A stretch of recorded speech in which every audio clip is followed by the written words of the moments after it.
não resolve o problema. E na Amazônia ainda há o risco disso incentivar a devastação ambiental, porque o ministro Carlos Mink, do Meio Ambiente, esteve neste programa.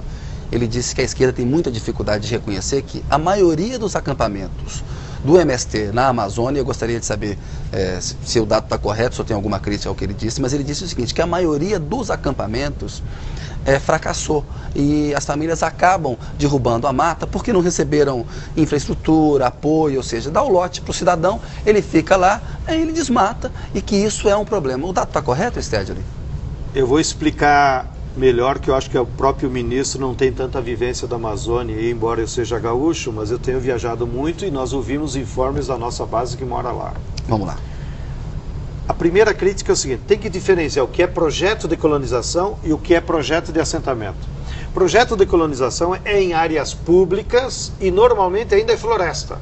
Então o ministro Mink tem razão. Não adianta fazer projeto de colonização e botar pobre no meio do mato. O que o pobre vai fazer? Ele vai derrubar o mato, vai vender a madeira para um picareta de um madeireiro. Exatamente. Então isso é política errada. Qual é a proposta do MST para essa política? Desmatamento zero. Para de fazer projeto de colonização na floresta. Bem, outra coisa é projeto de assentamento. O que é um projeto de assentamento na Amazônia? A diferença. Você vai lá onde está a pecuária, onde os grandes fazendeiros, tipo Dantas, que comprou 600 mil hectares na região. O banqueiro Daniel Dantas. O banqueiro Daniel comprou em 2 anos, 600 mil hectares. Como é que é as fazendas do Dantas? É tudo pecuária, já não tem mais mato, tudo pasto.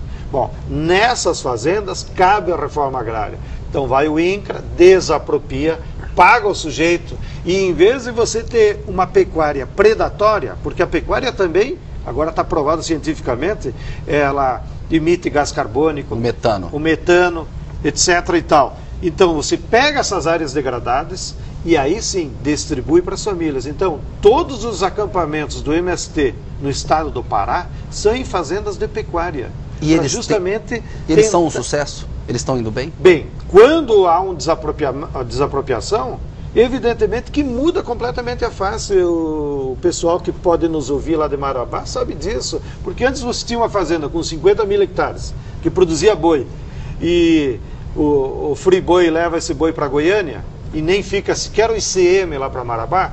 Quando você entrega essa terra para os camponeses, eles vão começar a produzir arroz, mandioca, frutas, guaraná, leite, galinha, e levam para a feira. Então muda completamente não só a geografia agrária da região, mas muda o movimento da economia local, porque começa a produzir alimentos, e alimentos que a população local consome. Você consegue imaginar? Cria uma dinâmica ali. Consegue imaginar que o estado do Pará inteiro, mas para pegar o exemplo do Marabá, que está no foco do conflito, todo o arroz de Marabá vem de Cachoeira do Sul, da minha terra, do Rio Grande, em caminhões, atravessa o país, quando nós poderíamos estar produzindo arroz aí lá a 15, 20 quilômetros da cidade. Stedley, para não perder um aspecto importante que o senhor tocou, o senhor disse que há muitos acampados no sul e no nordeste. Há terras passíveis de desapropriação em larga escala no sul e no nordeste ainda? O senhor disse que no sudeste está meio complicado, né? Mas tem muita terra ainda para desapropriar? Sem dúvida nenhuma. Vou dar 2 exemplos. Diga. Primeiro, usando um estudo que ele fez antes de falecer, o nosso querido e saudoso José Gomes da Silva, que você conheceu, que era o coordenador do programa agrário do Lula lá desde 89. Um craque. Era um craque. Era um craque. O Zé Gomes pegou a lei de 93, lei agrária, e adaptou. Quanta área, então, nós poderíamos desapropriar acima de 1.000 hectares? Então, atenção, os fazendeirinhos que estão em casa. Abaixo de 1.000 hectares, esquece. Essas terras não precisa se preocupar. Agora, acima de 1.000 hectares e áreas improdutivas, ou seja, que não produzem de acordo com a média da região, segundo o estudo do Zé Gomes da Silva, nós teríamos em torno de 116 milhões de hectares toda essa região que já é agrícola.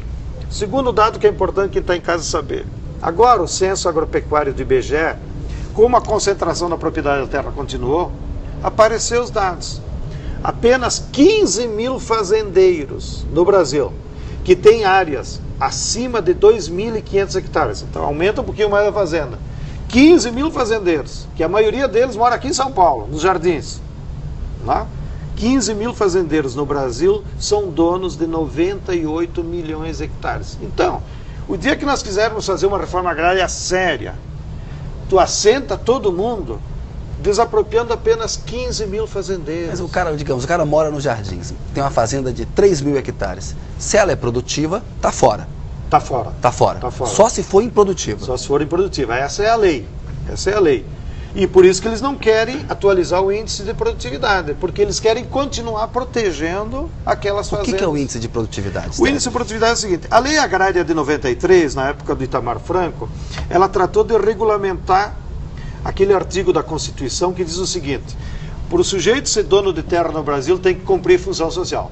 Ou seja, não há direito absoluto a ter terra no Brasil. Não basta tu ter dinheiro. Comprar e deixar ela chocando, quieta, não pode. Sem fazer nada. Pela lei, pela Constituição brasileira, para você ser proprietário de terra, tem que cumprir uma função social. O que é a função social? Respeitar o meio ambiente, que poucos. Respeitar as relações trabalhistas, que poucos respeitam.